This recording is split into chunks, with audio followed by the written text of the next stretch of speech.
Muy buenas tardes, bienvenidas, bienvenidos.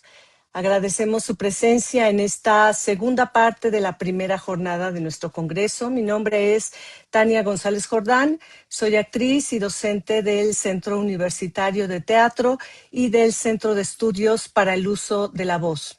Les damos la bienvenida al cuarto Congreso Internacional La Voz y la Escena Artística, que se desarrolla de manera híbrida, teniendo su sede presencial en la Universidad Veracruzana, con el apoyo de la Facultad de Teatro del SECTA, de la Facultad de Música y de la Casa del Lago.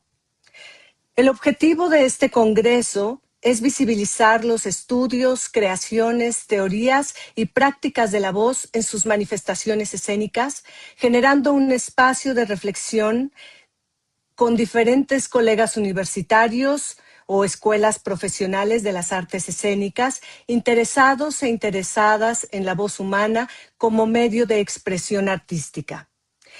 El Congreso es una iniciativa de la Red de Investicreación Artística que agrupa a docentes e investicreadores universitarios que pugnan por el reconocimiento institucional de la creación artística como investigación, cuya valoración establece paradigmas distintos a la investigación cientificentrista.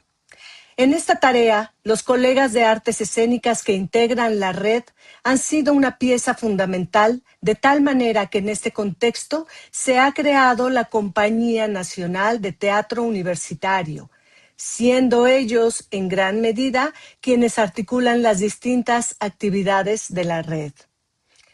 Es importante mencionar que este congreso cuenta con el apoyo y el respaldo del Centro Cultural Hangar y el Centro de Estudios Críticos en Cultura Contemporánea de la Universidad Autónoma de Querétaro, así como del Centro de Estudios para el Uso de la Voz y de la Red Iberoamericana de Investicreadores de Voz Artística. Ya tuvimos mediodía de actividades en este cuarto Congreso Internacional de la Voz en la Escena Artística. Ya tuvimos la presencia de la maestra Luisa Huertas también. Tuvimos ya la mesa 2, la formación profesional de la voz en el ámbito universitario. Y estamos por iniciar la mesa 3, llamada Manifestaciones de la Vocalidad, diversidad en las aproximaciones a la técnica vocal. La mesa está compuesta de la maestra Carmen Mastache, de la Universidad Autónoma de México y de la Escuela Nacional de Arte Teatral, de María del Carmen Cortés Fernández, maestra acreditada del método Feldenkrais, de Mariana Castro, maestra en Pedagogía Teatral por la ENAD y parte de la formación de maestros del Centro de Estudios para el Uso de la Voz, CEUVOZ, de Renata Mendoza Sánchez, que nos acompaña desde la Universidad Estadual de Campiñas, Brasil, y de Silvia Camacho, cantante y directora coral. Todas ellas profesionales de la voz desde hace muchos años con una importante trayectoria. Me da mucho gusto darles la bienvenida y darles paso a que cada una haga sus exposiciones, sus comentarios. Al final de la mesa tendremos espacio para que pueda haber preguntas de quienes nos acompañan esta tarde o pueda haber una pequeña conversación entre las ponentes. Me siento muy honrada de estar en esta mesa. Muchas gracias a las personas que han hecho posible este congreso, por haber juntado a tanta gente maravillosa durante estos 3 días que se llevará. Les recuerdo que el congreso termina hasta el viernes y que se llevará de manera híbrida algunas actividades en Jalapa y algunas actividades por vía virtual. Todas serán transmitidas. Muy bien, pues muchas gracias y voy a dar la palabra a Carmen Mastache. Tienes el micrófono, maestra. Muchísimas gracias, Tania. Pues me sumo también a los agradecimientos que ya nombraste y agradezco muchísimo también la posibilidad de compartir con las 4 colegas que están aquí. Bueno, Aminta, la mujer de 2 estaturas. Tomando literalmente el título del Congreso, La voz y la escena artística, compartiré este testimonio sobre mi proceso de creación-descubrimiento del cuerpo sonoro de Aminta. Con la expresión cuerpo sonoro me refiero al ensamble cuerpo, voz, mente y emoción. Aminta es un personaje de la obra La danza que sueña la tortuga de Emilio Carballido. La obra pertenece a los primeros textos del autor y se estrenó el siglo pasado en la década de los años 50. Recientemente, en octubre de 2025, se hizo un montaje de esta obra bajo la precisa, lúdica y suave dirección de Noemí Espinosa. Aminta es la hermana de Rocío, quien se enamora por un malentendido de su sobrino primo Beto. Sin embargo, este amor, cuyo desenlace es tan esperado como inesperado, pone a ambas hermanas, tías solteronas, en una coordenada intensa pero divertida de comprensión de sus propias vidas. El montaje deliberadamente siguió un discurso escénico de teatro costumbrista, empezando por la decisión escenográfica de reproducir fidedignamente el espacio que propone el autor, una tiendita en Córdoba, Veracruz, en los años 50. En contraste, la directora y el elenco lograron fusionar un lenguaje escénico sensible al texto, pero también a las inquietudes personales de cada intérprete. Siento que creamos un lenguaje escénico sensible a nuestras propias aproximaciones y necesidades expresivas a partir de la huella de dolor que cada personaje tiene. Lo primero que sentí al leer a Aminta fue una conexión con dos tías abuelas, Lupita y Chepa Ávila de Aguascalientes, ambas hermanas mayor y menor respectivamente de mi propia abuela. Conforme fui respirando y abriendo a Aminta en mi fuero interno, recordé un rasgo corporal que desde niña me llamó la atención en las mujeres de tercera edad de mi lado materno. Todas tenían cierta desviación en la cadera que las llevaba a cojear un poquito o a usar un bastón. Conforme fuimos avanzando en las primeras lecturas y ensayos en conjunto, también intuí que de alguna manera tenía que darle una identidad fuerte a Aminta que contrastara con la identidad también muy fuerte de Rocío, interpretada por Sonia Kuo. Algo que me ayudó fue detectar que la relación de Rocío con su propia belleza es muy distinta a la de su hermana. En el texto había datos de sobra para saber que Rocío se cuidaba a sí misma, no solo por ser más joven, sino por una coquetería intrínseca que Aminta o no tenía, o perdió, o tenía bloqueada. Me acerqué a la directora y le dije algo así como: yo creo que Aminta no se siente bonita y yo como actriz necesito anclarme en elementos que me conecten con otra noción del cuerpo y hasta de belleza o no belleza. Entonces te propongo que Aminta tenga un poco de cojera y tenga un diente de oro. Noemí de inmediato abrazó la iniciativa y estuvo dispuesta a aprobarla. Mauricio, el vestuarista, en un acto de franca complicidad, sugirió un calzado en el que un tacón fuera más alto que el otro.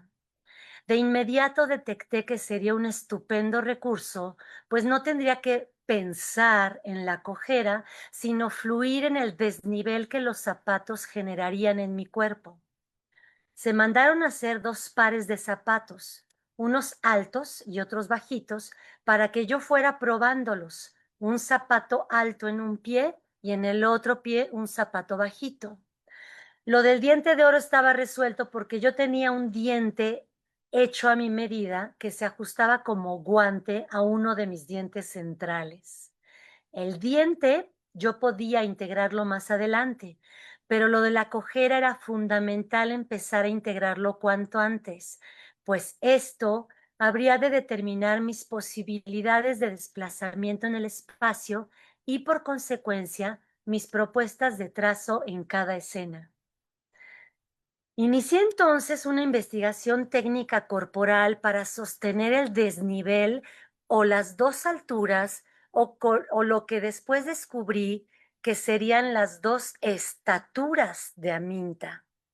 Acudí a Emma Cecilia Delgado, experta en la técnica somática Feldenkrais y en su aplicación para actores y actrices. Su respuesta inmediata y generosa me llenó de opciones de cuidado, de práctica y de intuiciones, como por ejemplo, fortalecer el abdomen y mi propia alineación. Una vez por semana, desde los ensayos y durante la temporada y hasta la fecha, hice práctica somática con otra estupenda colega que es Guillermina Campuzano, lo cual me permitía en niveles muy finos cuidar que el hábito de desbalance del personaje de Aminta no se estableciera en mi propio cotidiano. También fortalecí espacios personales de reflexión en torno a mi propia herencia, a la herencia de las mujeres de mi lado materno, en el intento de conjurar desde el teatro y la conciencia esa tendencia a que la cadera se desvíe o se descalcifique. Durante las funciones establecí cuidados muy específicos cuando no estaba en escena. Estar acostada con la cadera al piso, estar sentada con los pies colgando, caminar lo menos posible fuera de escena y en caso de tener que caminar, hacerlo de puntitas para evitar el desnivel del tacón. Asimismo, en el entreacto cambiaba de par de zapatos para cojear ahora con la otra pierna. Conforme fui habitando este cuerpo que caminaba en vaivén, fueron apareciendo reacciones inevitables y muy gozosas en mi organismo. La lentitud de movimiento, en contraste, por ejemplo, con la vitalidad del personaje de Beto, interpretado por Omar Betancourt. La tendencia a recargarse en algún mueble o hasta en alguna persona. Hay una escena en la que prácticamente me apoyo toda la escena en el sobrino Carlitos, interpretado por Chris Ramos. Otra reacción fue cierto jadeo, producto quizá de algún desbalance constante del diafragma. Aún no lo sé bien, la verdad. Asimismo, la cojera generó implicaciones actorales en 3 niveles: mucha seguridad o estatura alta, absoluta inseguridad o estatura baja, desequilibrio total al caminar, asumiendo el vaivén de ambas estaturas. En relación al diente de oro, creo que su función y efecto fue visual y hacia quien me veía. En mi desempeño o sensación actoral no afectó gran cosa. Nunca me estorbó ni generó ningún tipo de deformación en la articulación de la palabra. Así pues, la vocalidad o identidad vocal de Aminta fue manifestándose en los ensayos hacia una voz nasal con tendencia al agudo, con melodías estereotipadas para ciertas frases y con respiraciones o suspiritos cortos. Sin embargo, a lo largo de la temporada, dicha identidad vocal se movió o se completó con 3 aspectos más. 1. Apareció el grito como una manifestación muy intensa y desproporcionada de conexión con la realidad por parte de Aminta. 2. También se acentuó una especie de voz recia, porque la hermana, Rocío, no oye bien, pero también por una necesidad de ser escuchada a como dé lugar por la familia. 3. Empecé a oscilar entre la nasalidad y una resonancia en el pecho tendiente a los graves, con una respiración más lenta, una respiración casi programada.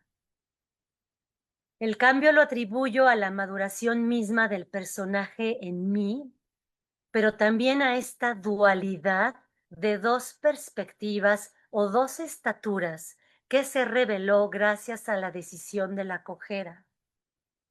Entonces, cuando apoyaba todo mi peso en el pie con zapato más bajo, se generaba colapso en la columna, contrayendo por consecuencia el diafragma y aparecía una voz más nasal.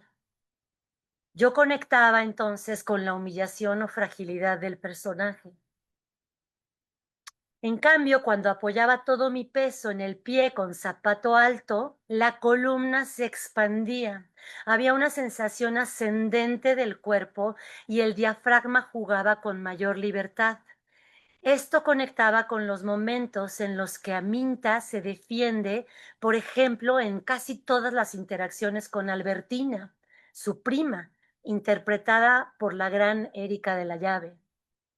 Cuando Aminta, por ejemplo, se da cuenta de algo y está hablando con Azucena, interpretada por Berenice Riosé, o está hablando con Eustolia, interpretada por Yadira Pérez, jugaba muy bien apoyar todo el peso en el pie con zapato alto.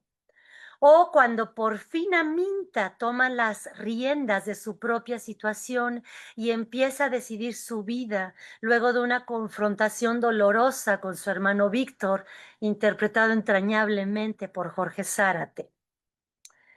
Al apoyar mi peso en el pie con zapato más alto, apareció entonces cada vez más claramente una voz mucho más grave con una respiración más lenta. Para finalizar, quisiera decir que gracias a Aminta viví una deliciosa dificultad para caminar que generó una cadencia o calidad de movimiento que determinó el cuerpo sonoro del personaje. Compruebo entonces la siguiente progresión de acciones al crear o descubrir un personaje.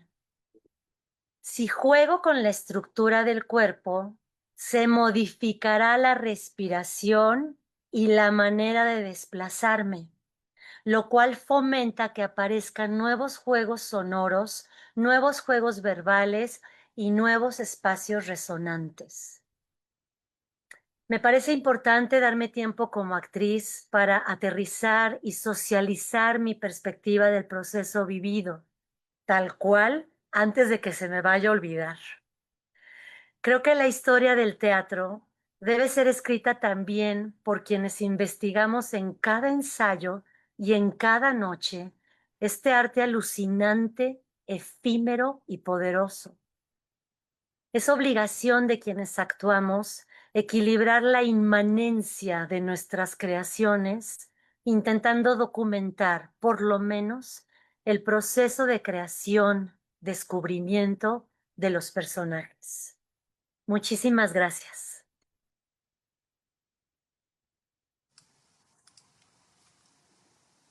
Muchas gracias, Carmen, por este testimonio de tu proceso actoral, que sin duda resulta muy, muy enriquecedor.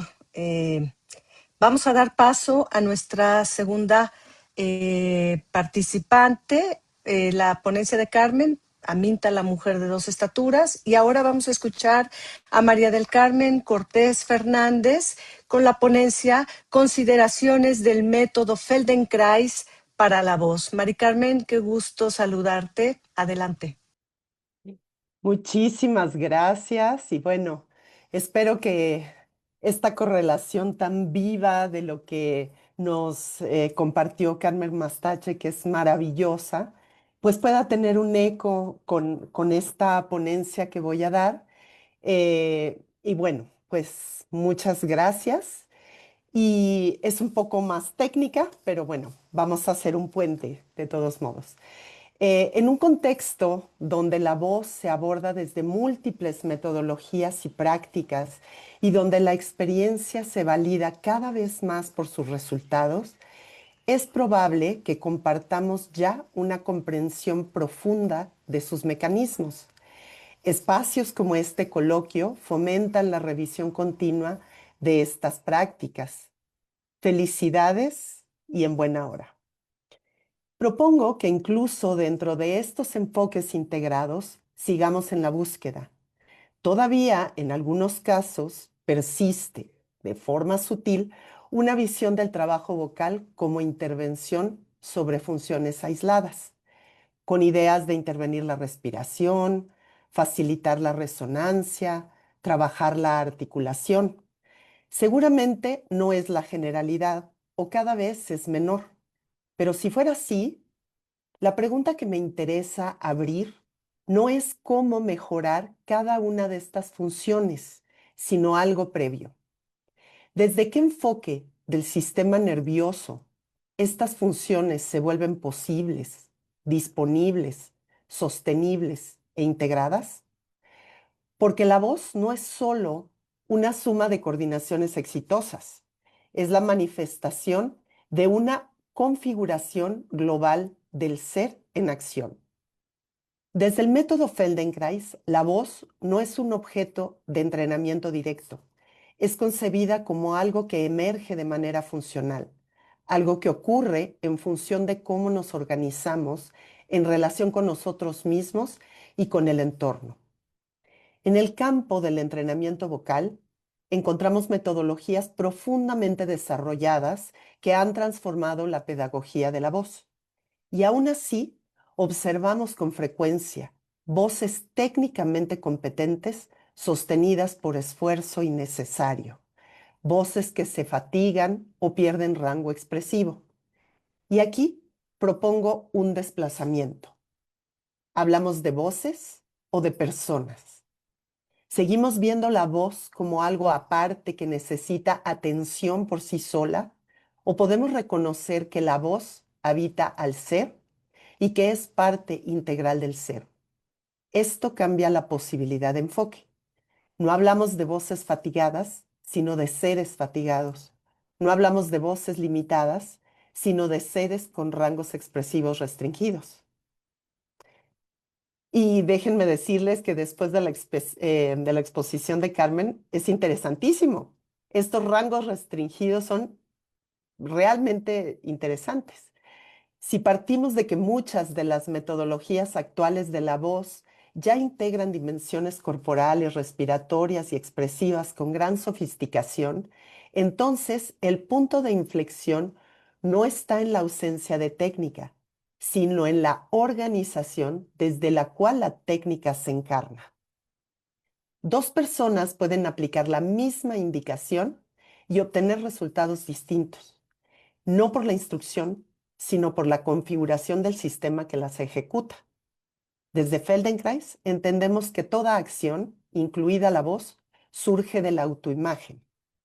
Esta es un mapa dinámico de relaciones neuromusculares moldeadas por la herencia, las experiencias perceptivas y las organizacionales que determinan cómo actuamos, influenciadas por la educación y la fuerza que busca expresar nuestra individualidad para llevar al campo de la acción y la expresión la propia personalidad. En pocas palabras, actuamos según nuestra autoimagen. Sonamos como ella. ¿Sonamos como ella? Esta autoimagen no es fija. Se construye a lo largo de la experiencia y en muchos casos se vuelve lo suficientemente habitual como para operar fuera del campo de la conciencia. Ahí aparecen los límites, no como errores técnicos, sino como restricciones en la disponibilidad del sistema. Muchas dificultades vocales no provienen de no saber qué hacer, sino de una imposibilidad organizacional para hacerlo de otra manera. El sistema ya está comprometido en ciertos patrones de distribución del esfuerzo, del sostén, de la orientación en la cual se ejecuta la acción, etc. Y desde ahí, incluso las mejores indicaciones pueden ser reinterpretadas dentro de esos mismos patrones. Por eso, en lugar de añadir instrucciones, el enfoque Feldenkrais propone modificar las condiciones desde las cuales la acción ocurre. ¿Cómo? ampliando la autoimagen, refinando la sensación para reconocer diferencias y desengranar patrones fijos, para diversificar opciones. No para reemplazar técnicas, sino para que cualquier técnica o persona se apoye en una organización más disponible del ser. Desde esta perspectiva, el método Feldenkrais no se propone como una técnica vocal ni actoral alternativa. No busca reemplazar los desarrollos existentes en el campo de la voz. Su aporte se sitúa en otro nivel. Trabaja en el sustrato organizacional que permite que cualquier técnica se despliegue con coherencia y eficiencia. No interviene directamente en el resultado, sino en las condiciones que lo hacen posible. Esto implica un cambio de enfoque. En lugar de optimizar funciones específicas, trabajamos con la calidad de las relaciones dentro del sistema para reconocer el soporte y disminuir los esfuerzos innecesarios. Encontrar una relación entre movilidad y estabilidad. Expandir la propiocepción en la acción y que la intención sea coherente en la ejecución.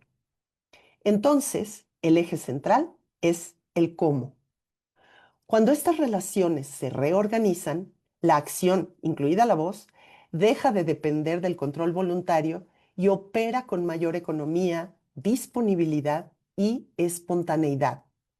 El aprendizaje no se orienta hacia la repetición de un modelo, sino hacia la expansión de la capacidad de elección del sistema nervioso guiado por nuestro deseo, por nuestra intención, por nuestra configuración. ¿Cómo accedemos a que esta posibilidad no sea momentánea, sino integrable y transferible hacia la acción y por ende a la voz? Aquí, el método aporta algo decisivo. No solo facilita experiencias, sino que reorganiza la manera en que el sistema aprende. De esta manera, la respiración no solo se libera, se reorganiza.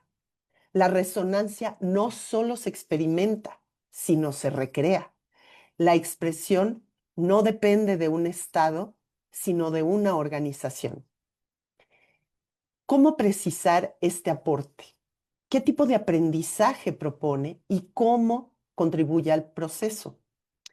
Este enfoque no se centra en modificar funciones aisladas, sino en reorganizar patrones a través de algunas ideas fundamentales, como la diferenciación. El sistema aprende refinando distinciones, compara y reconoce lo óptimo frente al esfuerzo innecesario. Aprende a distribuir de manera proporcional el trabajo de cada segmento en relación de uno con el otro. Estoy absolutamente pensando en Aminta. No asume que mejorar una función aislada produzca automáticamente una organización eficiente. El sistema nervioso reconoce lo óptimo y toma esa información para integrarla en el patrón global. Completa la autoimagen. Si nuestra autoimagen es limitada, con zonas borradas, indefinidas, no incluidas en la propiocepción, nuestras acciones tenderán a reproducir esas limitaciones. A través de la implementación del método, esta se va completando y surge un nuevo modelo de acción. También promueve la disponibilidad a través de la acción eficiente, en donde la acción genera la fuerza en los lugares adecuados, traduciéndose en potencial. En la voz, esto significaría que la potencia, la resonancia y la claridad no dependen de empujar o sostener, sino de permitir que el sistema funcione con economía. Podríamos hablar de relaciones más concretas todavía. En el caso de la respiración, no la consideramos como un mecanismo aislado, sino parte integral de la persona. Cuando el sostén esquelético no está disponible, el sistema compensa y la respiración se vuelve esfuerzo. Nuestro sistema se mantiene ocupado en resolver, desperdiciando potencial creativo. Esta lucha interna es tan sutil que la pasamos por alto creyendo erróneamente que es parte integral de nuestra naturaleza. No la corregimos. Creamos condiciones para que reaparezca de manera sistémica y espontánea. En cuanto a los patrones habituales de tensión en la mandíbula y la lengua, frecuentemente inconscientes, se pueden interferir directamente con la resonancia, la articulación, la fluidez y la potencia vocal. Por lo tanto, consideramos que estos no son locales, están vinculados con el sostén del cuello, la relación entre la columna y la pelvis, con la organización global del movimiento. Sus tensiones afectan la voz, pero también reflejan el estado del ser. En cuanto a la postura, no buscamos la alineación ideal, sino el equilibrio dinámico donde el esqueleto pueda sostener el peso sin esfuerzo. Si el sostén óseo no está disponible, los músculos relevan el trabajo para el que no están diseñados. Esto interfiere con la respiración y por extensión con la voz. En más de las veces, la limitación no se debe a una falta de voluntad, sino a la imposibilidad de generar la imagen y soltar el control. Cuando el sostén se organiza, la voz se libera. Podemos concluir que no intervenimos la voz, reorganizamos las condiciones de las cuales emerge. Y aquí, que el puente con la práctica Linklater se vuelve claro. Cuando la organización es más eficiente, su trabajo no solo libera la voz, sino que la hace sostenible.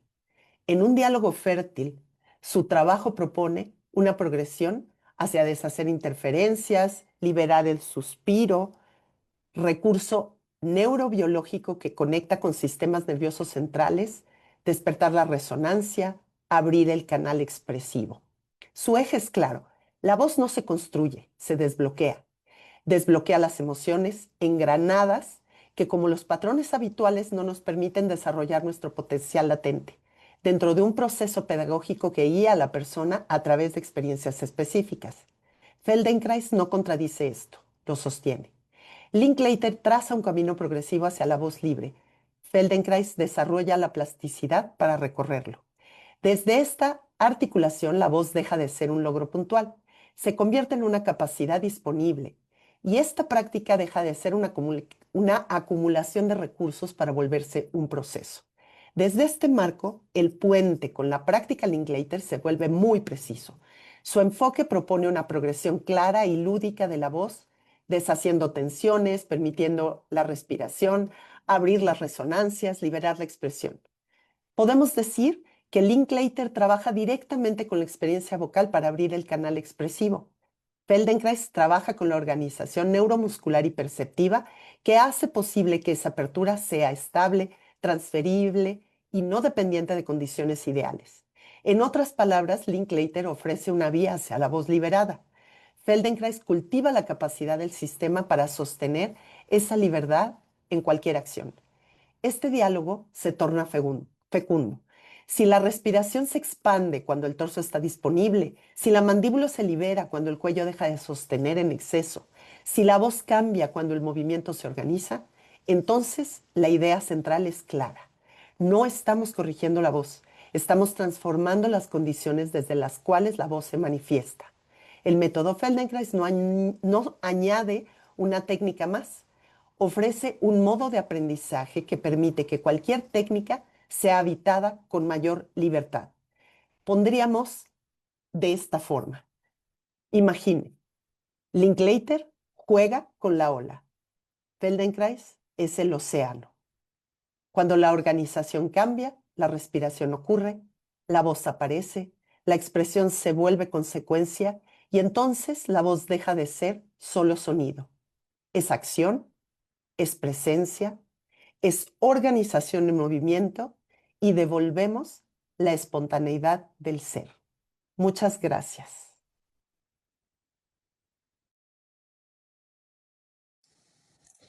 Muchas gracias, Mari Carmen, por esta lúcida ponencia que acabas de compartir con nosotros. Tengo un montón de comentarios, pero no voy a dar ninguno para que nos dé tiempo de escuchar a todas las compañeras. Entonces voy a dar ahora la palabra a Mariana Castro, que presenta la ponencia Exploraciones vocales de la náhuatl para una pedagogía de voz. Adelante, Mariana. Muchas Bienvenida. gracias, Tania. Bueno, primeramente agradezco muchísimo a la compañía de teatro universitario y pues a este congreso. Bueno, haciendo un puente con todo lo anterior, yo les voy a presentar, em, les voy a contar un poco de la investigación que desarrollé durante 2 años en la maestría en pedagogía teatral en la ENAD de Limba. Y para hacer un puente, finalmente ampliando esta autoimagen que es tan importante en la actuación, ¿qué tanto nos reconocemos las mexicanas y los mexicanos en estas imágenes o relatos de nuestras antiguas culturas milenarias? Creo que es una buena pregunta para reconocernos nosotros mismos y probablemente ampliar esta imagen que tenemos como mexicanas y como mexicanos. Bueno, les cuento, esta investigación nace por una motivación personal. Antes de entrar a la maestría, yo me di cuenta en mi práctica vocal que la imaginería que yo utilizaba para agenciar mi voz, las imágenes que usaba, en ellas no tenía referentes de mi propia cultura. Los referentes que usaba para el imaginario vocal eran occidentales. De hecho, en mi tesis de licenciatura propongo 4 arquetipos de seres mitológicos o mágicos para la exploración vocal, y todos son occidentales con excepción del ajolote, el cual pongo al lado de la salamandra. Así que desde entonces se queda como esa semilla en mí, realizar una investigación en donde pueda utilizar referentes de mi propia cultura para mi práctica vocal. Siempre he tenido una fascinación por la cultura de la náhuatl, tanto así que estudié historia un par de semestres y después me cambié a teatro porque necesitaba no solo estudiar la historia, sino representarla. Es importante para mí contarles por qué decidí llamarle Anáhuac a este territorio en donde actualmente vivimos las mexicanas y los mexicanos. Lo concibo como un acto de justicia. Nuestros antiguos ancestros así le llamaron a este territorio, Anáhuac, que significa lugar cercano al agua o tierra situada a la orilla del agua y que se extendía entre los mares. Claro, desde la antropología a todo este territorio para estudiarlo lo nombraron Mesoamérica desde 1943 y fue el antropólogo Paul Kirchhoff el que puso el nombre a esta extensión de tierra. Bueno, por lo tanto, en mi investigación decidí quitar el término de Mesoamérica porque considero que es un término colonial y me gustaba más llamarla Anáhuac. Así que Anáhuac es una amplia zona geográfica y cultural que se fundó con los olmecas y que se desenvuelve en un periodo de más de 15 siglos. Sabemos que distintos pueblos compartían una cosmovisión del universo y que cada uno de estos pueblos también tenía una visión particular del mundo. Así que el concepto de la náhuatl abarca distintas culturas como los toltecas, chichimecas, mexicas, mayas, huicholes, etc. Todas estas culturas compartían no solo el maíz, sino que eran culturas que compartían sus artes, como las pirámides, los juegos de pelota, el registro de los cielos y, por supuesto, las entidades o dioses que tenían. Hay que tener en cuenta que algunas de estas culturas siguen vivas hasta nuestros días. Bueno, regresando a la investigación, lo que propongo en este primer trabajo de maestría es idear los primeros apuntes de una metodología vocal inspirada en la cosmovisión y relatos de la náhuatl. Lo hago desde una necesidad personal, pero también percibo que es importante generar metodologías de la voz desde cuerpos, territorios latinoamericanos, donde existe una concepción particular del mundo. El resultado de mi proyecto de maestría es una intervención educativa. Es un taller que se llama Tezcatlipoca y las músicas del sol, exploraciones vocales de la náhuatl para una pedagogía de la voz. Y tiene el propósito de transmitir a los actuantes profesionales y en formación herramientas de técnica vocal y expresión escénica inspirados evidentemente en la cosmovisión y relatos de la náhuatl. Les cuento, la investigación se desarrolló en dos fases. La primera fue de carácter documental. Lo que hice fue una profunda investigación de los mitos de la antigua náhuatl. Seleccioné el material más conveniente para una práctica vocal escénica. Y aquí fue donde encontré un mito de Tezcatlipoca, del cual les hablaré en un momento. Mas quiero compartirles que dejé muchos relatos y aspectos de la cultura de la náhuatl fuera de la investigación porque tenía que acotarla. Entonces me quedé con mucho material que me gustaría desarrollar en el futuro para poder consolidar esta metodología vocal de las exploraciones vocales de la náhuatl. En la segunda fase de la investigación desarrollé justamente los primeros apuntes de la metodología con toda la información de la primera fase y con esto diseñé el taller. Llevé a cabo 2 talleres, uno con profesionales de la voz y otro con actrices y actores en formación, en formación de Casa Azul, y para obtener resultados apliqué cuestionarios, cartografías y registros de la experiencia del taller. Es pertinente comentarles que las herramientas o metodologías vocales de las cuales dispuse para crear el taller son las que conozco en mi práctica y que actualmente continúo estudiando y son la metodología vocal Linklater, la herencia vocal Royhart y claro, la didáctica teatral y vocal. Una de las principales estrategias que utilizo durante todo el taller es dirigir la imaginación creativa. Pienso que es una de las herramientas más poderosas. Bueno, los objetivos del taller, además de la exploración vocal y el fortalecimiento de la imaginación, son activar la presencia escénica, generar conciencia respiratoria y relajación activa, identificar sensaciones vibratorias del sonido en el cuerpo, conocer la sonoridad del náhuatl y sus fonemas para explorarlos en un poema, entre otros objetivos.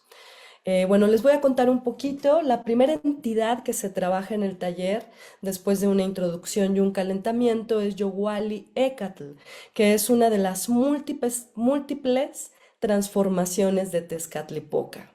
Yowali Ecatl representa el viento nocturno y está en contraposición con el viento creador, que es Quetzalcóatl Ecatl.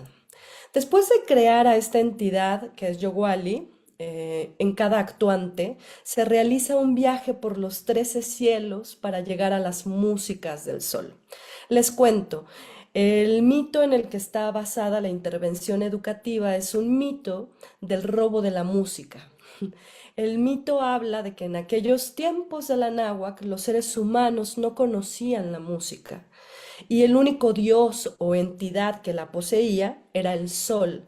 Así que Tezcatlipoca, una de sus representaciones, hay varias versiones del mito, se da a la tarea de ir en la búsqueda de las músicas para traerlas a la humanidad. Esta es la primera parte, espero que no se haya cortado, bien. Esta es la primera parte del taller en donde los participantes experimentan a Yowali Ecatl y gracias a él atraviesan los 13 cielos que son de distintos colores. De hecho, así es en la cultura náhuatl.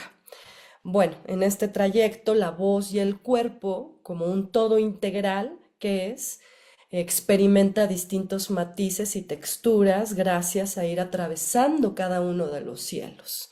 Bueno, hay muchos detalles dentro del viaje que ahora no me da tiempo de mencionar. Y en la segunda parte del taller se lleva a cabo un performance de las músicas del sol que tiene que ver con esta primera parte.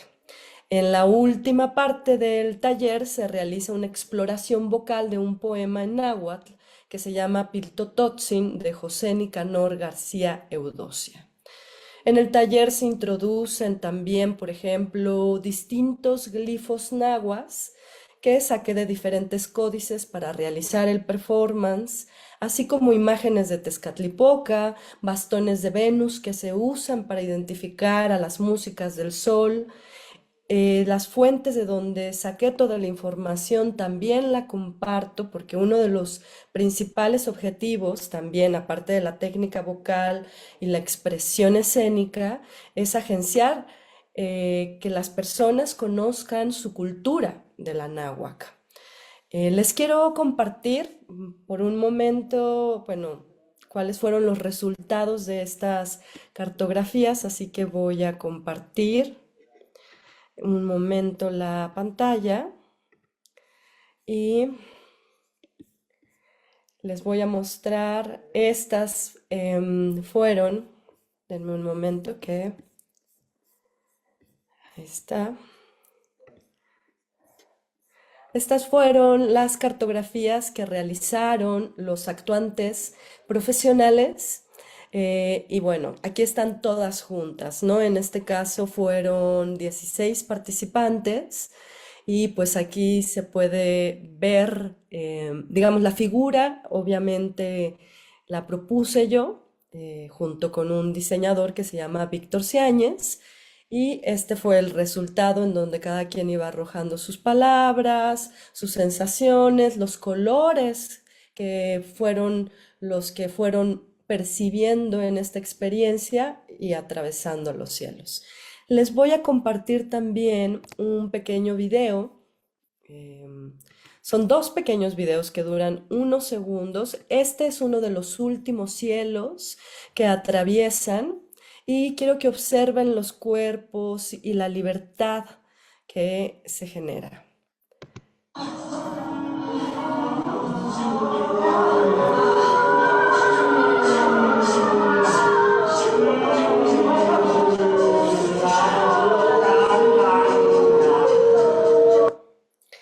Y les voy a mostrar también otro pequeño video del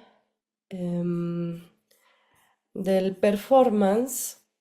Denme un segundo. Que ya se me perdió. Bueno, les quiero mostrar rápidamente nada más el glosario de imágenes para finalizar. Todas las imágenes que se utilizan dentro de del taller, ¿no? El Yogualiécatl, las músicas del sol, los códices de donde se sacan los glifos para realizar el performance, digamos, toda la información que es arrojada en el taller. Bueno, voy a quitar la imagen, voy a dejar de compartir.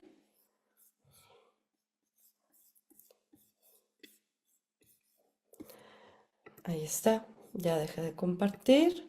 Y bueno, los resultados fueron muy positivos. Digamos que siento que esta nueva estrategia que usé de usar todas estas imágenes y relatos y mitos del antiguo Anáhuac conducidos hacia la práctica vocal, estimularon el trabajo vocal de los actuantes.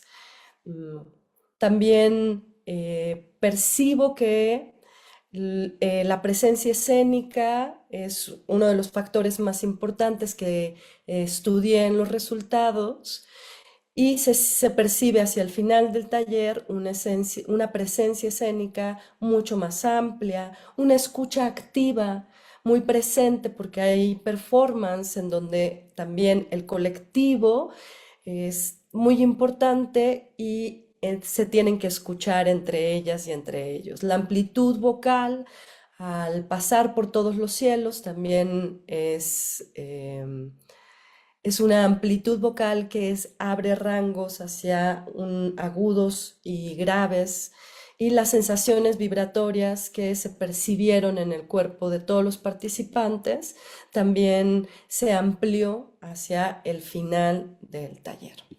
Y bueno, estas vocalidades nuevas que surgieron del taller, que son vocalidades que yo le llamaría latinoamericanas o vocalidades anahuacas, fueron muy gratas para mí, para mis resultados y pues solamente quería compartirles parte de este proceso y pues muchas gracias.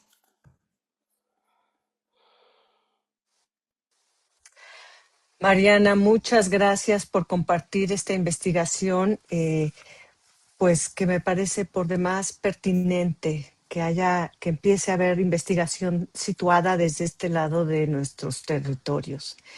Bueno, vamos a dar paso ahora a la ponencia de Renata Mendoza Sánchez, que nos acompaña desde Brasil, titulada Principios para producir sensibilidades a través de la voz. Bienvenida, Renata, qué gusto que estés aquí con nosotras esta tarde. Te escuchamos. Hola, ¿escuchan? ¿Me ¿Escucha? escuchan? Sí, sí, te escuchamos. Testando, testando. Bueno, ¿qué parte me ve acá? ¿Todo bien? ¿El imagen? Sí, Bueno, saco este porque voy a escuchar en el otro. ¡Ah! Gusto conocerte.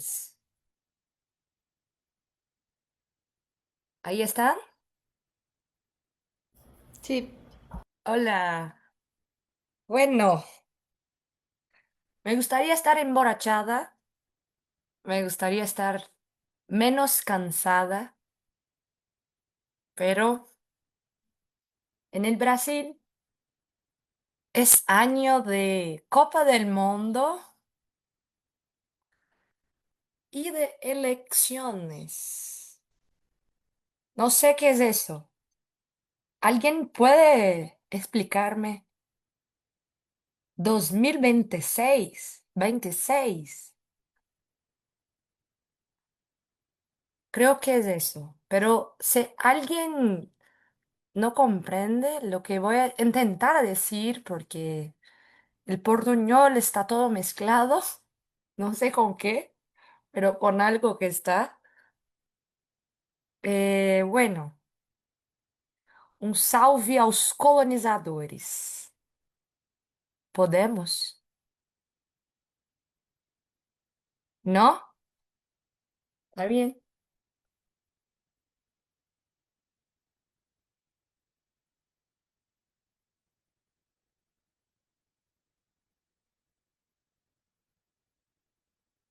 Um salve aos mais velhos. ¿Escucha? sí. Ah, bueno. Yo tampoco.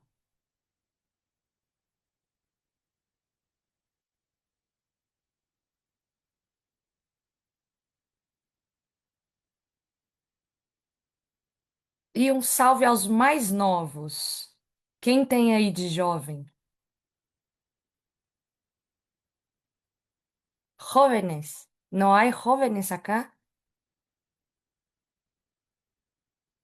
En la escuela que doy clases hay muchos jóvenes.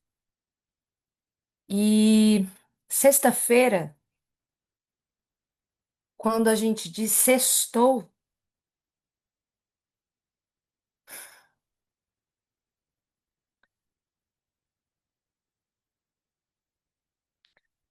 um jovem morreu de moto. Como dicen en español? No es buseta, no es autobús. ¿Cómo dicen? Por favor, ¿alguien puede responderme?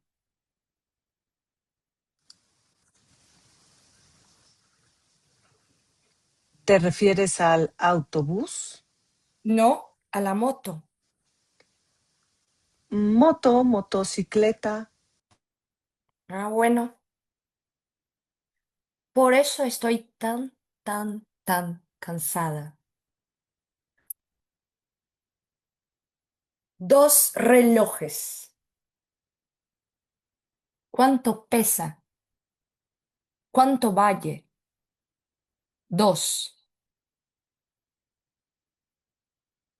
No Brasil, a gente chama de quanto vale ou é por quilo.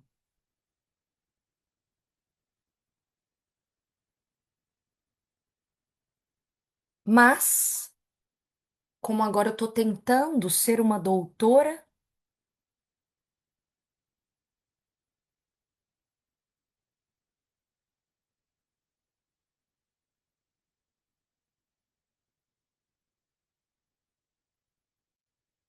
eu tenho que ficar piano. E ó,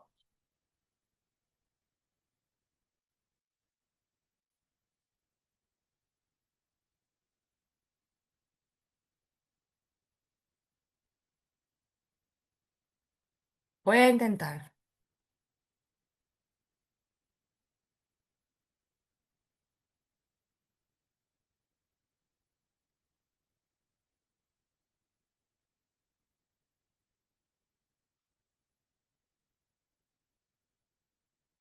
No se va. Tengo el pelo largo, el pelo desajustado, no sé. É por eso el salve aos colonizadores.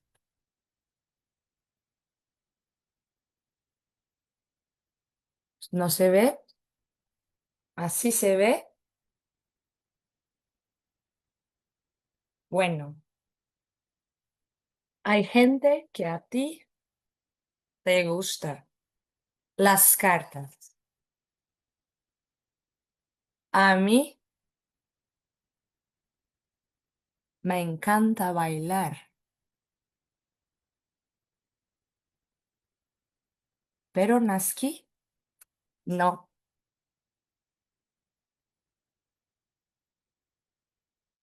¿Se ve?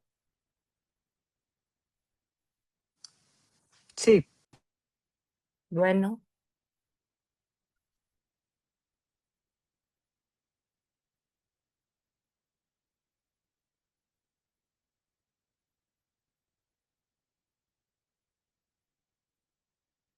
tengo un vocabulario, ¿cómo se dice? Como que rural, del campo. En el Brasil ni hay campo, ni hay árboles, ni hay disputas. No sé por qué se quedan tan exit, exit. Un, deux, trois, enregistrer de voix. Merci. Tu t'appelles comment? Non, no, no, no, no. Intentaré hablar de la sensibilidad, pero es más difícil lo que me encanta.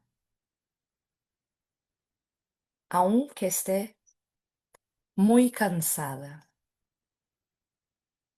Yo solo quería la luna. Yo solo quería el carnaval. Por eso voy a cantar, si es posible. No sé cuánto tiempo demora que se quede ahí.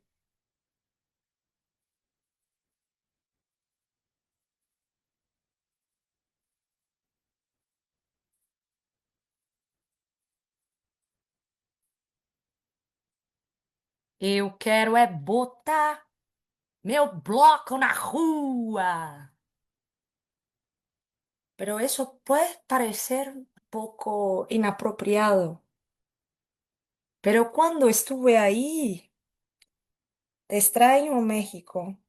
Pero los caracoles son imposibles. Voy a intentar otra música.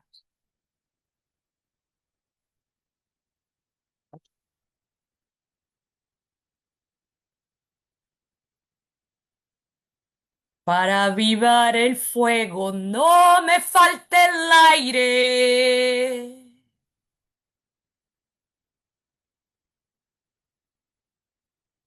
Para avivar el fuego no me falte el aire.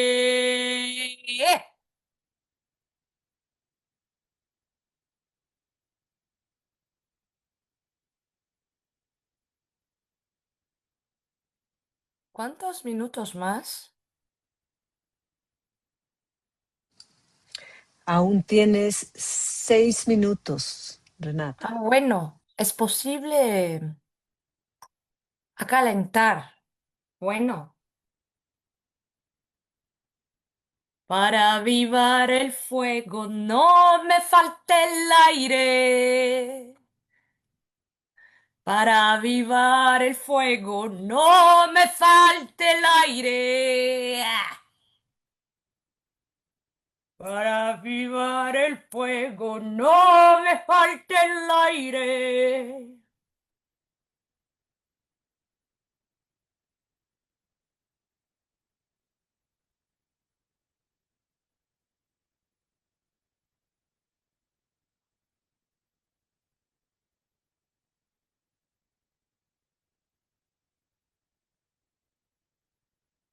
Atrévete, un bla bla bla bla.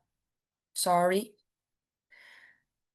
Yo saludé los colonizadores. ¿Será que es porque mi papá, mi mamá, la iglesia se mató tantos?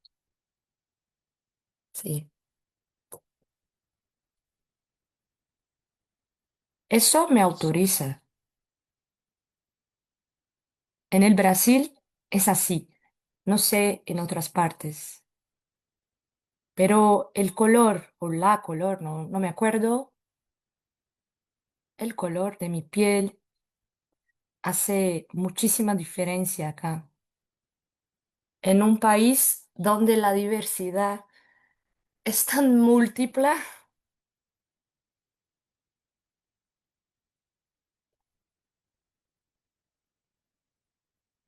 que la autorización no está para todas, no está para todos.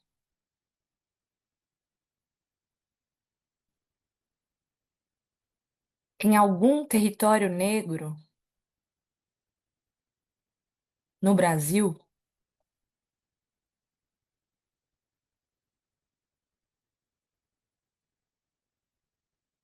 é um por segundo. E eu tô cansada, porque eu só queria a lua. Mas não é possível ter a lua. E na verdade, eu nem queria ter a lua, porque já fizeram isso. Fincaram uma bandeira estragada para poder fazer ciência. A custo de quem? A custo de quem? A custo da pele de quem? Mas hoje eu tô um docinho de coco, perto do que eu poderia estar.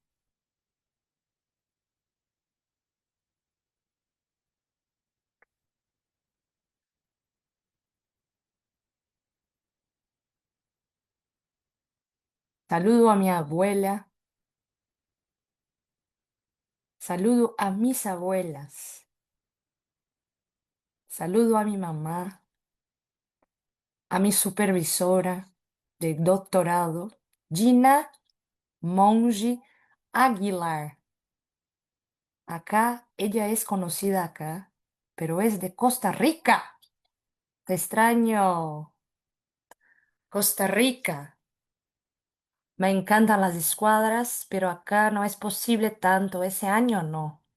Acá estamos piano. hay a quien le gusta. No es a mí, debe de ser de otra parte. Por eso no estoy emborrachada, no estoy en la clase, estoy intentando hablar de sensibilidad. Si fuera más fácil, yo tería conocido este camino porque, no, yo prefiero sin título. No me gustan los doctores, no me gustan las universidades colonizadoras como la que yo tengo muchísimos agradecimientos. Ni sé decir eso. Pero no hacen lo más que la obrigación, ¿no es verdad? No Brasil brigamos por cotas. Cotas no Brasil tem a ver com racialidade, tem a ver com transgeneridade, tem a ver com PCD. Mas aí a plataforma vai ter que fazer a tradução. É isso que eu queria falar hoje e gostaria muito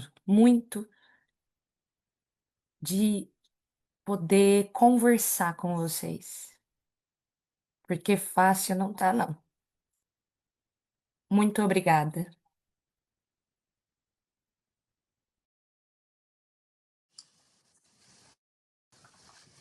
Gracias, Renata. Obrigada. Bueno, vamos a dar paso a nuestra última participante de hoy, Silvia Camacho, con la ponencia La voz como medio de integración humana. Adelante, Silvia. Hola, buenas tardes a todas. ¿Me escucho bien? Sí, yo escucho bien. Ok. Muchísimas gracias por esta invitación tan especial. Gracias por sus ponencias, por sus participaciones. Me aterrizaron mucho todavía más en lo que quisiera hoy compartirles. Yo me voy a enfocar en lo que es para mí mi área, de alguna manera, expertise, que es el canto coral. Y todo el impacto que tiene como experiencia personal en el ámbito social. Quiero compartir con ustedes algunas experiencias que he tenido dentro de mi trabajo como docente, como directora. Y bueno, voy a comenzar. Trabajé algunos años en el programa de coros y orquestas de la Ciudad de México, perdón. Y estuve a cargo del coro de niños de la alcaldía de Iztapalapa. Esta actividad resultó, tanto para los niños como para mí, un lugar donde encontramos un refugio creativo, un lugar donde podíamos ser y también un lugar donde se podría abrir el diálogo con los papás. Dentro de la actividad no solamente existía el canto, sino que existía una interacción muy cercana de la realidad social que vivían los niños también, y en especial de esta alcaldía que está pues considerada dentro de una de las que tienen más alto grado de violencia. Entonces, este espacio para nosotros como coro de niños se nos presentó como una puerta abierta a la interacción desde un lugar sano y desde un lugar libre vocalmente. Me alegra mucho ahora compartirles que muchos de estos niños comenzaron a estudiar instrumentos y ahora pues están en escuelas desarrollándose como músicos.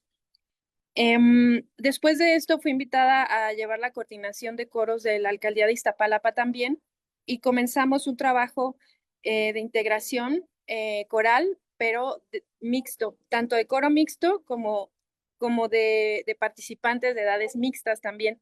Había niños conviviendo con adolescentes, adultos y adultos mayores, lo que me permitió todavía aún más reforzar esta idea del gran impacto que tiene la actividad coral percibía una gran empatía, amabilidad, amor, respeto de los adolescentes que están en una edad súper vulnerable y que se pueden acercar muy fácilmente a las pues delincuencias o a actividades que no son realmente para su beneficio ni físico, ni de salud mental, pero yo los veía integrados en el coro, tratando a los adultos mayores con el mayor de los respetos, dándoles el lugar dentro del grupo que merecían, como personas que cuidábamos mucho. Los veía mucho y eso se me hacía bellísimo, verlos escuchando a los adultos mayores, contándonos sus historias, contándonos sus experiencias de vida y además después cerrar juntos cantando. Fue y ha sido una de las experiencias más bellas de mi vida. Todavía con algunos de ellos tengo mucha comunicación. Visité algunos de los hogares de ellos, me invitaron. Se hizo una comunidad bellísima. Y es donde quiero aterrizar esta participación. Creo que el canto coral dentro de la escena artística es tan importante como dentro del ámbito social. Creo que cada vez somos individuos más, valga la repetición de la palabra, pero somos más individualistas todo el tiempo. A veces ni siquiera para salir a hacer el súper existe ya una actividad externa, ¿no? Todo se ha vuelto muy, muy en línea, que es una gran herramienta como está haciendo en este momento para unir distintas naciones, pero también se vuelve esta arma de dos filos en la que se pierde también la convivencia humana. Y eso a lo que quiero acercarme, a compartir y a seguir permitiéndonos juntarnos para poder cantar y tomar el canto coral como esta actividad que reúne no solamente voces, sino humanos.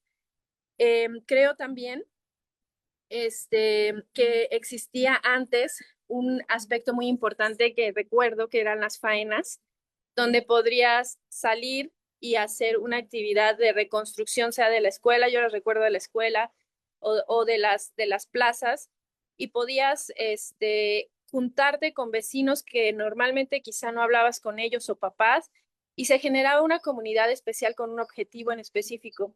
Y creo ahora que la actividad coral tiene también como esta esencia, ¿no? De juntar a personas con un objetivo específico que es el canto. Existen las convivencias familiares, las convivencias con amigos, pero la generar comunidad con gente que a veces no es tan cercana se ha vuelto cada vez menos presente en nuestra vida cotidiana y creo que la actividad coral siempre va de la mano de esto, no es imposible hacerla en unísono. Y bueno, también quisiera aterrizar un poco y con esto también aplaudir mucha de lo que he escuchado esta tarde. Em, Creo que también es importante como docentes, si algunos de los que están escuchando estas ponencias y nosotros como parte de nuestro aspecto dentro de la manera docente, pues dentro de nuestro papel como docentes, generamos canto, generamos comunidad dentro del ámbito vocal cantado. También me gustaría mucho retomar esta idea que ya expusieron y que la verdad aplaudo muchísimo y participé de la propuesta de la maestra Mariana Castro que tiene que gira en torno a la náhuatl. Y dentro de las músicas creo que es importante también regresar a las raíces más profundas que tenemos.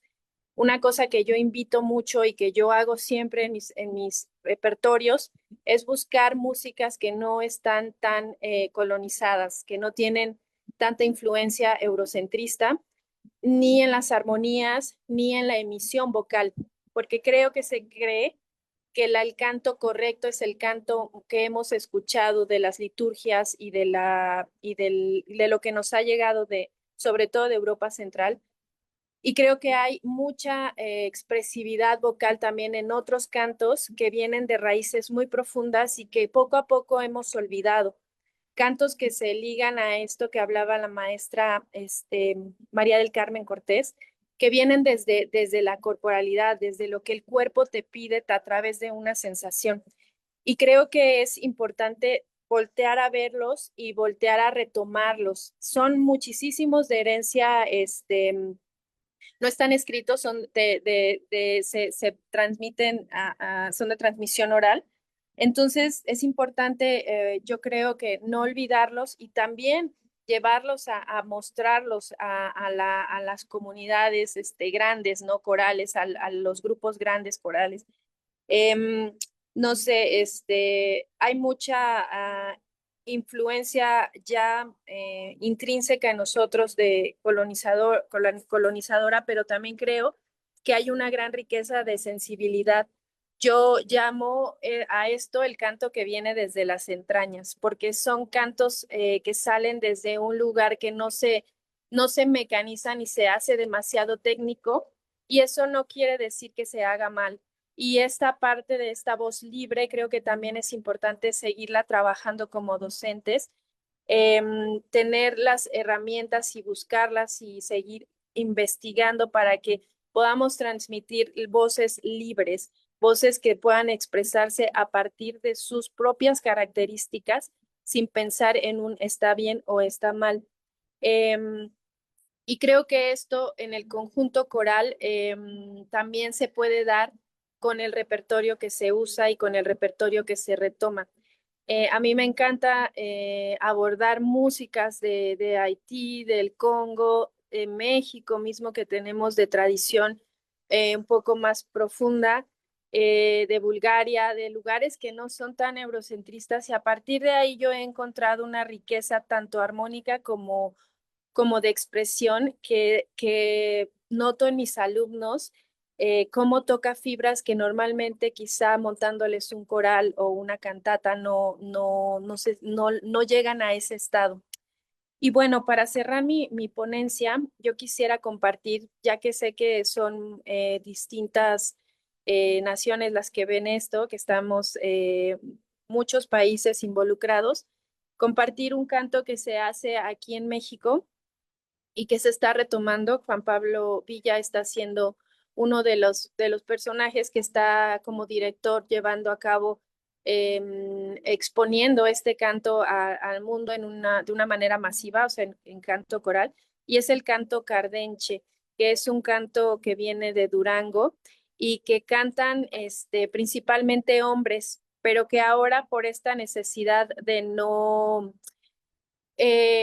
perder justamente su tradición que está implícita en estos cantos, las están compartiendo con mujeres, y ahora hay un grupo también de cardenchas, ¿no? Yo me voy a ir a la base con ellos porque me gustó mucho una parte, un extracto de una mini reportaje donde uno de ellos justamente habla del por qué no le han metido instrumentos, son cantos que se hacen a capela. Y se me hace valiosísimo respetar también si estamos escuchando a las personas que generan estos cantos todavía, que tenemos la fortuna de escucharlos, también escuchar el por qué siguen estando así, tan sinceros y tan transparentes, y creo que seguir respetando esa tradición en lo que encontremos como investigadores de las tradiciones, de los cantos que podamos encontrar en las raíces más profundas, que es uno de mis grandes proyectos de vida, comenzar a seguir rascando para encontrar todavía cantos más profundos, respetar también y no volverlos, y aquí es algo que quisiera no dejar de decir, no volverlos, no colonizarlos nosotros, no llenarlos de todo este bagaje importantísimo, y no quiero con esto demeritar la aportación que han hecho los conservatorios ni Europa, sobre todo Europa Central, a la música, para nada, es bellísima, pero también creo que estamos en un lugar ya de levantar también nuestra propia voz, de encontrar nuestra propia voz y de enraizarnos de nuevo a lo que nos arraiga a la tierra, a nuestra tierra. Y bueno, entonces voy a compartir pantalla y audio de este pedacito. Y este ahorita que vamos a escuchar es de Cardenches, hombres cardenches, que son los que están intentando que esto no muera. Y si ustedes quieren seguir investigando, pongan cardenchas, y también ya existe un grupo de señoras que están aprendiendo estos cantos y que también están haciendo que sigan vivos, ¿no? Todavía. Y bueno, lo comparto. Voy a...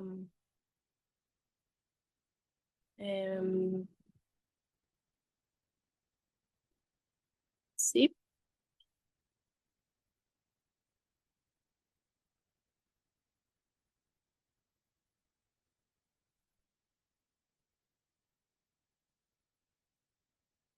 ok.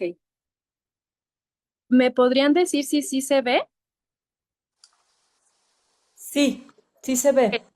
Voy a poner play y también si no se escucha me dicen para ver qué es lo que pasa. Aquí va.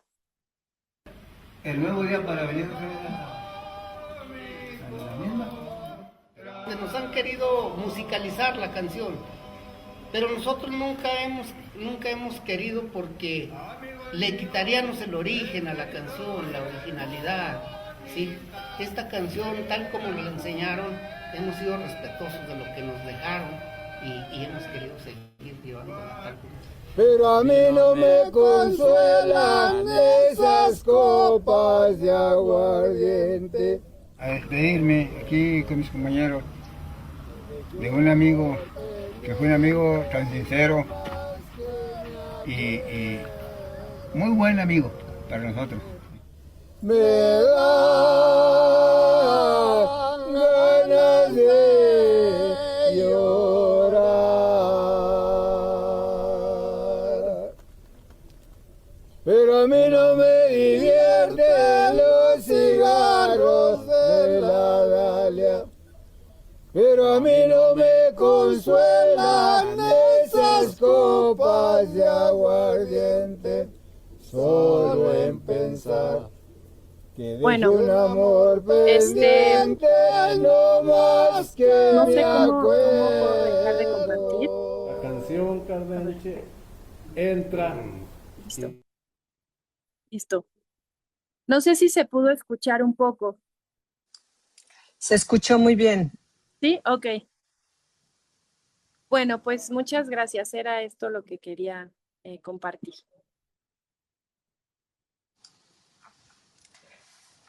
Bueno, pues muchas gracias a todas. Me gustaría que abrieran sus cámaras y que las podamos ver. Esta diversidad de voces y de propuestas y de vocalidades, pues que resulta atractiva. Tenemos unos cuantos minutos para abrir un diálogo o preguntas, y sí hay una pregunta que nos hace llegar el doctor Parga, y es para Mariana. Entonces voy a leerla. Mariana dice: Genial, Mariana Castro. Recuperación de nuestra raíz como detonante de un sistema vocal en y desde nuestro territorio, donde podemos consultar tu investigación completa. Aún, No tengo el nombre de la persona que envió la pregunta. aún no termino de hacer mi examen de maestría. Esperemos pronto. También Tania es mi asesora, me está ayudando, va de la mano conmigo.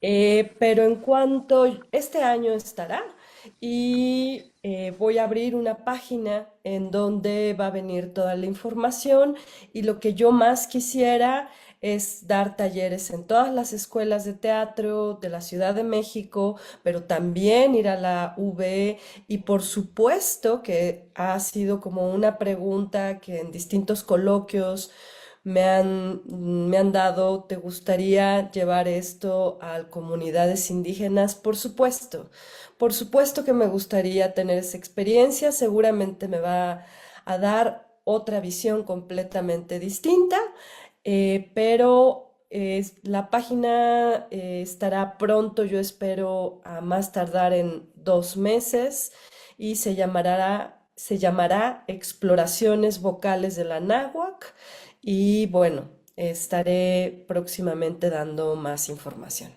Gracias. Gracias, Mariana. Pues no sé si quiera alguna de nuestras voces aquí presentes participantes comentar algo. A mí me parece muy enriquecedor haber escuchado pues estas aproximaciones de investigación desde las creadoras y artistas. Es evidente que todas vienen que todas habitan ese lugar entre la escena, la investigación, y eso es lo que me resulta a mí muy atractivo de esta mesa. Me parece, coincido contigo, Carmen, en la necesidad y la pertinencia de que el saber de los procesos, de quienes encarnan los procesos, es decir, de las artistas, de las performers, de las que se autogestionan como sujeto y objeto de estudio, se comparta y se expanda, pues, ¿no? Que hacen falta más voces, pues no desde la academia, y me atrevería a decir desde la academia más dura, sino justo voces en tránsito, que van de la escena al salón con los alumnos, al papel para reflexionar sobre lo que hacemos. Entonces, pues eso es lo que yo aplaudo mucho de esta mesa, que se conformó de creadoras, investigadoras. No sé si alguien quiera aquí comentar algo, decir algo antes de cerrar nuestra mesa. Mari Carmen. Ay, pues yo de verdad estoy muy contenta. Muchas gracias por esta invitación. Me parece que la curaduría de esta tarde fue muy especial, fue como paralelos de alguna forma, intervenidos por la espontaneidad y la creación performática de Renata. Entonces siento que fue muy lindo escuchar estos paralelos entre el trabajo de Mariana, el trabajo de Silvia, escuchar estas sonoridades cardenchas que son espectaculares. Me hubiera gustado también escuchar las voces femeninas.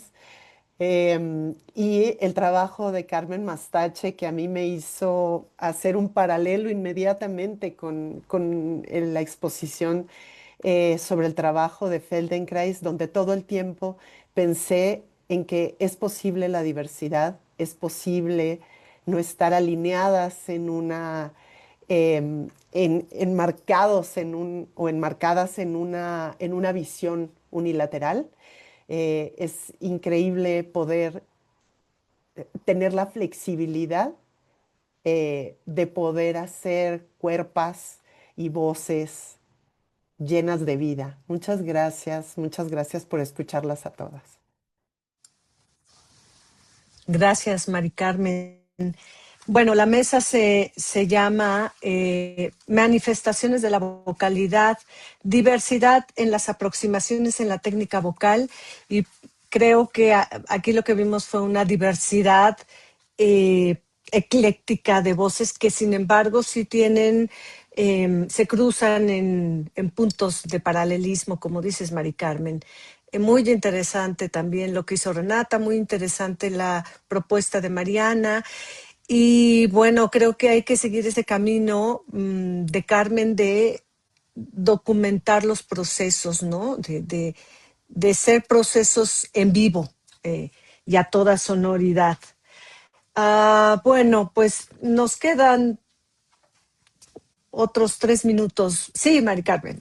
Ay, disculpen tomarme la palabra, pero por ejemplo en la exposición de Carmen todo el tiempo, además de hablar, digamos, el paralelo que me hacía a mí, o el camino, el riel que hablaba yo sobre el Feldenkrais y la voz o el Linklater, estaba basado en una idea, pero al concretarlo con esta imagen tan hermosa de Aminta, yo todo el tiempo estuve haciendo el paralelismo diciendo, ¿y qué pasaría si trabajáramos con Aminta? No queremos transformarla, no queremos quitarle esta posibilidad a ese ser tan hermoso, sino al contrario, dejar que fluya, que sea, y con esa personalidad, con esa forma de ser, que siga siendo ella. Entonces, me parece increíble poder volver a retomar toda esta idea, como Carmen hace a partir de toda la encarnación de esta personalidad, eh, hacerla hablar, escuchar su voz y conocerla a ella. Pero ¿qué tal si todas nosotras tuviéramos que trabajar con Aminta como es ella? ¿Qué haríamos con Aminta? No la corregiríamos.